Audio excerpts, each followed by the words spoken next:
इस वीडियो में हम कंप्लीट हिस्ट्री कवर करेंगे, पूरी हिस्ट्री विद 60 MCQs। ठीक है, तो फर्स्ट MCQ है, which of the following aspect signifies the image of Germania. इनमें से कौन सी चीज़ जो है वो जर्मेनिया। अब जर्मेनिया कौन है? जर्मेनिया जो है हमारी जर्मन की फीमेल एल्गरी है। ठीक है, तो इनमें से कौन सी चीज़ जो है जो एक्सपेक्ट कर रही है, सिग्निफाई कर रही है, वो है हीरोइज़म और जस्टिस।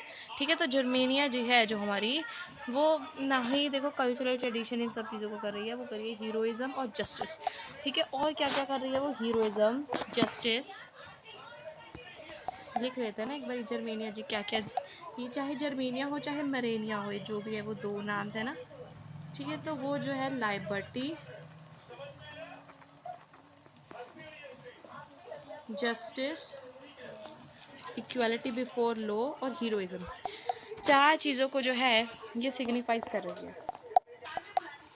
नेक्स्ट है, who formed the secret society of young Italy. ठीक है, तो कहाँ पर बनाई थी? ये भी लिखते हैं यंग इटली, तो ये आंसर है हमारा डी मेजेनी। तो यंग इटली इन मार्सिलिस और यंग यूरोप इन बर्न। ठीक है, ये दो सोसाइटीज़ बनाई थी ग्विसिप मेज़नी जी ने, जिनकी शक्ल ये है। डी आंसर है हमारा। क्वेश्चन थर्ड है, विच sentence best explains the utopian society. तो इनमें से कौन सा सेंटेंस जो है वो यूटोपियन सोसाइटी को एक्सप्लेन कर रहा है? और society where ever everyone is equal. ठीक है, a society with a comprehensive constitution and idealist society which can never be achieve. ये है। ठीक है, ऐसी आइडियलिस्ट सोसाइटी जिसे हम अचीव नहीं कर सकते हैं, क्योंकि मतलब बोलते हैं कि सबके बस की बात नहीं है। तो एक ऐसी idealist society, utopian society. When was the great struggle of independence began. Greek struggle of independence कब हुआ था? तो 1821 में जो है ये शुरू हुआ था, और 1932 में जब I think the treaty of Constantinople में ग्रीक को एज अ इंडिपेंडेंट नेशन मान लिया गया था। Before the revolution in France 1789, which of the following types of government one functioning there. तो जब रिवोल्यूशन नहीं हुआ था तो कौन सी गवर्नमेंट फंक्शनिंग कर रही थी वहाँ पे? मोनार्कियल सिस्टम चल रहा था, मोनार्की गवर्नमेंट जो है वहाँ पे फंक्शनिंग कर रही थी। नेक्स्ट है, romanticism refers to which movement. वो जो है वो एक कल्चरल मूवमेंट को डिफाइन करता है। ठीक है, इसके अंदर क्या हो रहा था? आर्टिस्ट जो है वो different type of folk songs, different types of musics, dance, इस चीज़ों से लोगों के अंदर नेशनल आइडेंटिटी लेकर आ रहे थे। सेवेंथ है, Italian princely house ruled which of the following states before unification of Italy. के अंदर किस स्टेट पे प्रिंस ने है जो वो रूल किया था? वो था सर्डेनिया पिडमेंट।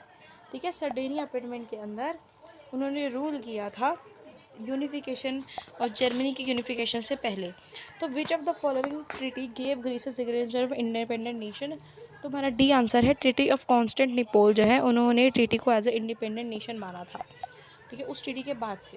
ठीक है, treaty of Constantinople. What are the crown of oak leaf symbolize. Crown of oak leaf जो है वो क्या सिम्बलाइज कर रही है? तो ये है हमारी जर्मेनिया जी, वही आगे दोबारा से। ये जो है इन्होंने सिर पे कौन पहन रखा है जो हीरोइज्म को रिप्रेजेंट कर रहा है। Who was called the architect of Germany unification.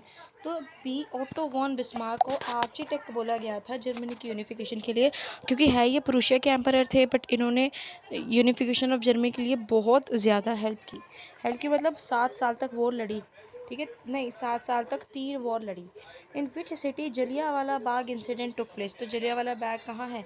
Amritsar में है, तो यहीं पे जलियांवाला बाग इंसिडेंट हुआ था। Against which of the following forms of discrimination did Mahatma Gandhi launch Satyagraha in south Africa. तो किस बेस पे महात्मा गांधी जी ने सत्याग्रह जो है वो हुआ था? तो इसके अंदर रेसिज्म हुआ था। क्यों हुआ था? क्योंकि जो वो रोलेट एक्ट हुआ था उसके बाद से ही आई थिंक। ठीक है, रेसिज्म।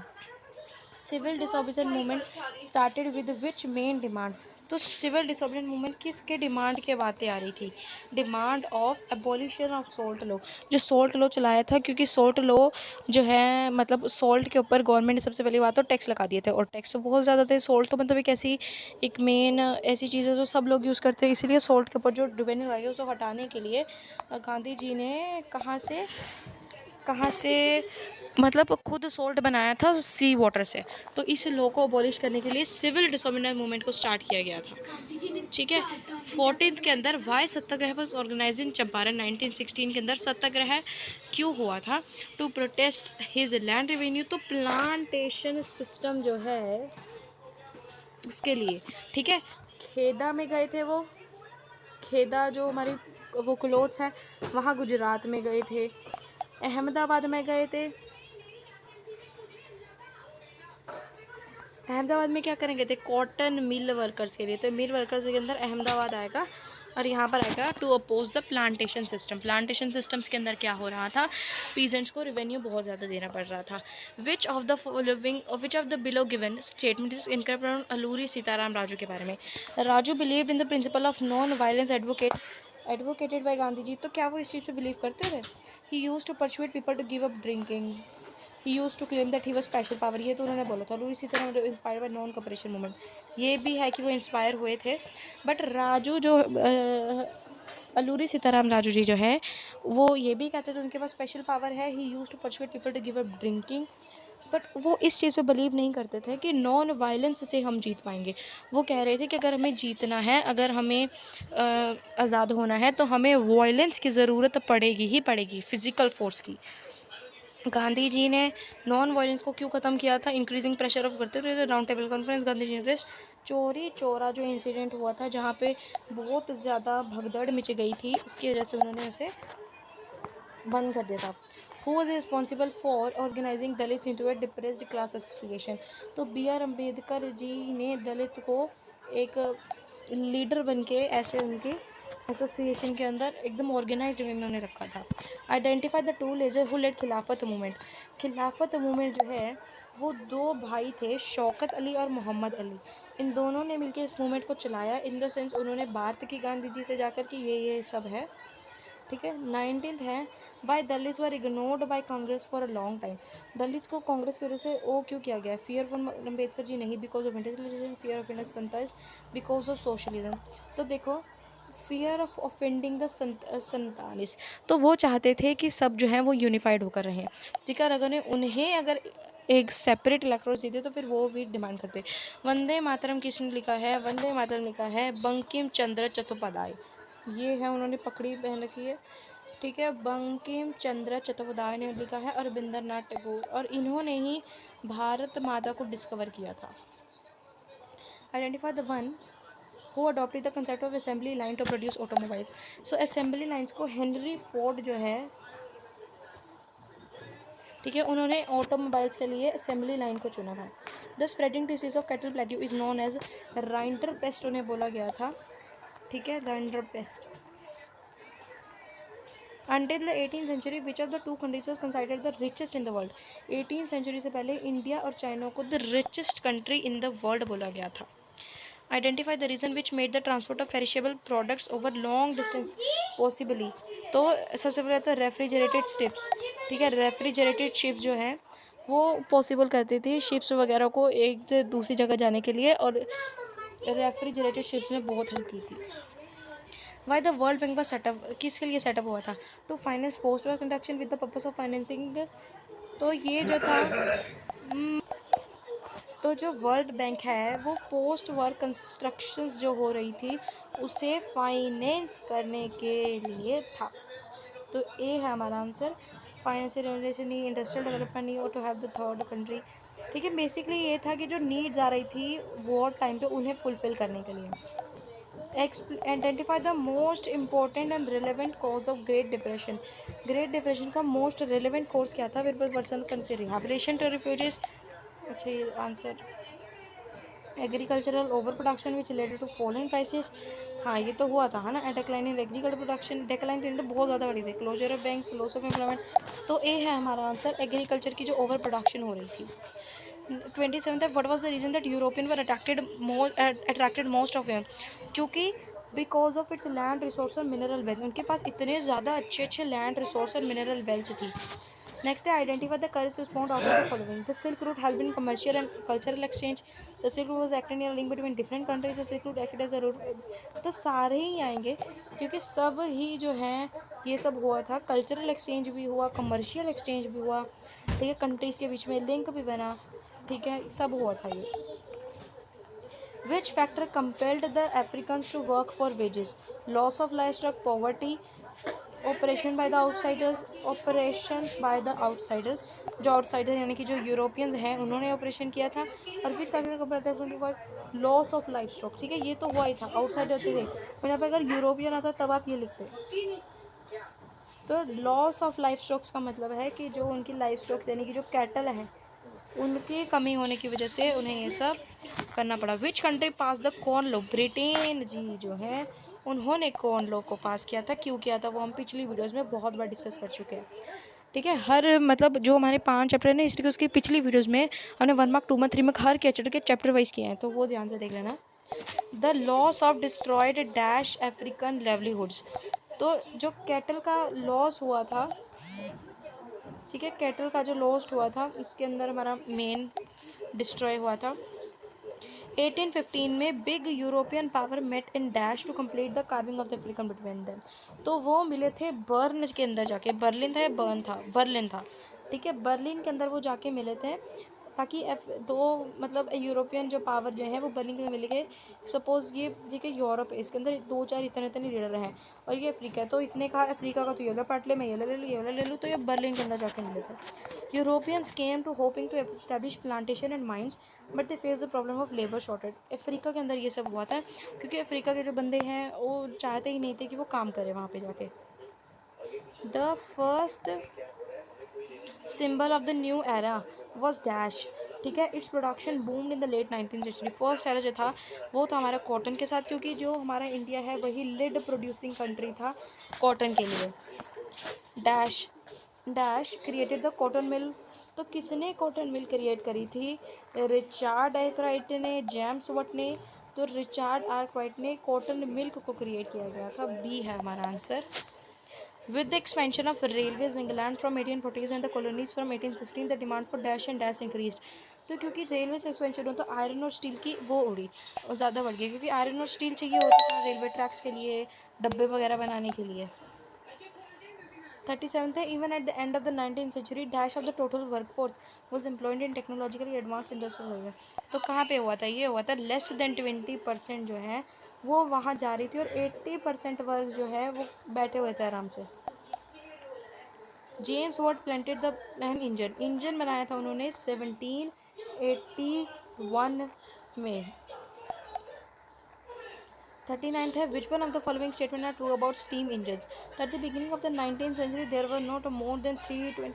नॉट ट्रू है, ट्रू है अकेला सिर्फ, ठीक है। All the at the beginning of the 19th century there were not में 221 स्टीम्स, ठीक है। जो माथे वोल्टन है manufacture the new model of steam engine, ठीक है, ये सब ही हैं यहाँ पे, ऑल ऑफ द अबव आएगा। Dash products came to symbolize refinement and class. कौन से प्रोडक्ट जो हैं वो रिप्रेजेंट कर रहे थे? हैंडमेड। अब ये भी मतलब कहना, हैंडमेड प्रोडक्ट जो हैं वो बहुत महंगे होते थे, एक्सपेंसिव होते थे, इसलिए वो कौन से बंदे खरीदते थे? जो बड़े बड़े बंदे होते थे। नेक्स्ट है, dash and dash merchant took the good from Punjab to Afghanistan लेके जाते थे ईस्टर्न पर्शिया से। तो जो हमारे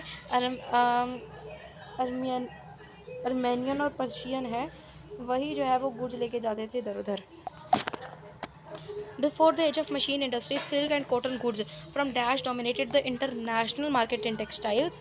तो हमारे इंडिया के अंदर है, इंडिया के अंदर मेन लेड प्रोड्यूसिंग था इंडिया, ठीक है। नेक्स्ट है हमारे पास dash on the gulf coast connected India to the gulf and the on the Gujarat coast connected India to the gulf and the red port. तो ऐसा जो है हमारा पोर्ट है वो, ठीक है, जो गल्फ और रेड सी पोर्ट को लिंक कर रहा है, कनेक्ट कर रहा है, वो है सूरत, ठीक है। As Surat and Hugli ports in India decay dash and that's pro ports grew in India. तो तो कौन से हैं वो है I think Calcutta and Madras, Bombay and Calcutta. ठीक है, बॉम्बे और कलकत्ता के अंदर इन दोनों को वो इंडिया के अंदर ग्रो कर रहे हैं। नेक्स्ट है which of the following statements are true for about gumastas. तो in many weaving villages there were reports of clashes between weavers and gumasta, ये तो ठीक है। The new gumastas were outsiders with no long term socially link with the village, ये भी ठीक है। Gumasta has a close relationship with, ये तो गलत है। तो बोथ ए एंड बी हमारा आंसर आने वाला है।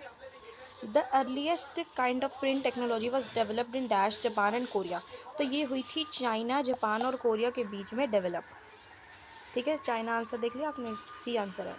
Which of the following statements are true about printing. तो merchant used printing in their everyday life, हाँ as a collected trade information, हाँ ये तो चलो ठीक लग रहा है। The imperial state in China was for a long time, ठीक है, नम्रता, आई थिंक इसका आने वाला है हमारे पास बोथ ए एंड बी। 48 है dash from China introduced hand printing technology in Japan. तो जो हमारे आई थिंक क्रिश्चियन मिशनर्स हैं, बुद्धिस्ट मिशनर्स हैं, उन्होंने चाइना के अंदर इंट्रोड्यूस किया था अराउंड 768 और 770 के करीब। The oldest book dash book printed in AD, Japan की जो ओल्डेस्ट बुक है हमारी, है ना, जापान ही है ना, जापानीज़ बुक है जो हमारी, ठीक है। Dash in the flourish number circles at Edo कहाँ गया, हाँ, illustrated collection of painting depicted in the elegant urban collection letter known as एडो, जहाँ पे आ गया वहाँ पे आपको टोक्यो आंसर टिक कर देना है। China already had the technology of woodblock printing. Marco Polo brought this non technology with him to Italy, Italy लेके आए थे वो, इटली से आते आए थे, ठीक है, बट उनके पास ऑलरेडी वो थी। Vellum was a parchment trade from dash of animals, तो ये स्किन जो एनिमल्स की स्किन होती है उसका ट्रेड था। Which of the following statements about manuscripts are true. It was easy to read manuscript, हाँ it was easy to carry along, हाँ वो पॉकेट मैन्युस्क्रिप्ट थी, इट वॉज नॉट फ्रेगाइल। तो हमारा answer all of the statement are false, ठीक है, दो सारी स्टेटमेंट्स हमारी फॉल्स है, ठीक है। वैल्यू तो ईजी टू रीड नहीं होती थी, हम पॉकेट में उससे नहीं कैट करते रखते थे, और वो फ्रेगाइल होती थी, यहाँ पे नॉन फ्रेगाइल लिखा है। Dash is a metal frame in which types are laid at the compose, तो मेटल फ्रेम जो है वो है गेली, ठीक है। In 1517, the religious reformers Martin Luther wrote a 95 thesis criticizing many of the practices and rituals of Roman Catholic Church. Which of the following personalities is shown in the given? तो ये कौन है, देखो मोतीलाल नेहरू जी नहीं है, बाल गंगाधर तिलक या वल्लभ भाई पटेल में से हैं, तो ये बाल गंगाधर तिलक है। 57 विच of the following aspect best signify the image of the courier of Rhineland. तो जो ये इमेज है ये सिग्निफाई कर रही है लॉस ऑफ नेपोलियन, जो नेपोलियन हारा था बेचारा और वो वहाँ से चला गया था। Identify the famous print from depicted in this picture by Kitagawa Utamaro. तो इन्होंने यूकियो जो है, ये यूकियो की इमेज है। 59 है which of the given option correctly signify the given image. तो क्या हो रहा है, vision of the direction of copper family, relation Raja Ritudhwaj requiring princess. तो यहाँ पर the fear that culture impact of the wage turned and the family upside down, ठीक है। अब हमारे पास लास्ट क्वेश्चन आ गया इस वीडियो का। Study the picture and answer the question of that following, ठीक है। Which of the following aspect best signify the image of thinkers. Diplomacy of Kaiser, blood and iron policy of Bismarck, conservating regime of 1815 के time पे ये हुआ था जब सारे conservative मिल के नेपोलियन के बारे में बात कर रहे थे, ठीक है। तो कंजर्वेटिव रेजिम ऑफ 1815 जब नेपोलियन जी 1815 में हार गए थे, ठीक है। तो यहाँ से हमारा ये ख़त्म होता है। तो thank you for watching this video.